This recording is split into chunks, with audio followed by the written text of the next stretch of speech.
Hey everyone, welcome back to our channel. In this video, I'm gonna explain another sequence when creating your new campaign. The action is invitation plus 2 messages, meaning that my prospect will receive an invitation, and once they have accepted it, they will receive a message, then a second message.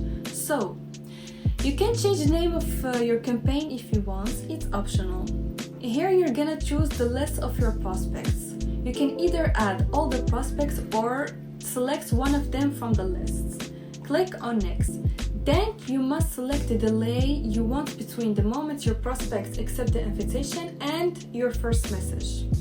Click on Next. So, here you're gonna type your message, and it's always good to insert a variable containing the first name, last name, and company.